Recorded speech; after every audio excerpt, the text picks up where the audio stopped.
আসসালামু আলাইকুম। সো এক বইনে কমেন্ট করছে দাঁত ঘষাইবেন কিভাবে, মানে আমার দাঁত নিয়ে ভাই আপনার আর এত কিউরিয়াসিটি, আমি গিলা দাঁত ঘষাই ওটারও আপনার জানার অনেক ইচ্ছা। তো সমস্যা নেই, আপনারা জানাই দেই। এটা আপনার কিউরিয়াসিটি থেকেও জিজ্ঞাসা করতে পারেন, যেহেতু আমার দাঁতের ব্রেসেস করে আমি কিলা দাঁত মাজি। সো আমি আনসারটা দিলাই। তো আমি কোনো নর্মাল ব্রাশ ইউজ করি না, আমি যে ব্রাশটা ইউজ করি সেটা হলো গ্যাকটা। যেহেতু আমি এখন শাওয়ারে যাইতাম, মেকআপ করা আছে, আর আমি মেকআপ ছুটাইছি না, তখন আপনার ব্রাশ করিয়া দেখাইয়া কিলা ব্রাশ করি।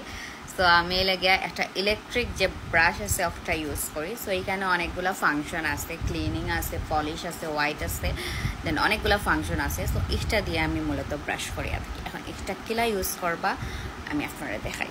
ইটস ভেরি আনকমফোর্টেবল যে আমি আপনারা ব্রাশ করে দেখাইলাম, তো সমস্যা নাই, যেহেতু এটা ইলেকট্রিক ব্রাশ দিয়ে করলাম। এই দেখতে পারলা অলরেডি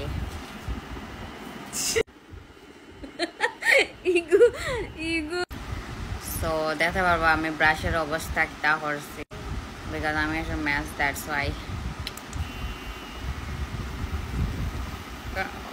একটু পেইনফুল, বাট এটা দিয়ে ব্রাশ করলে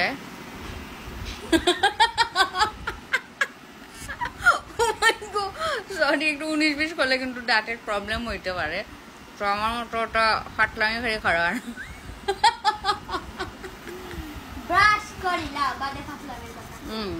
ওইটা নর্মাল ব্রাশের মতো ইউজ করবা, দ্যাটস ওটাও। আর বাকি ব্রাশ আমি অফ ক্যামেরা করি। Okay bye.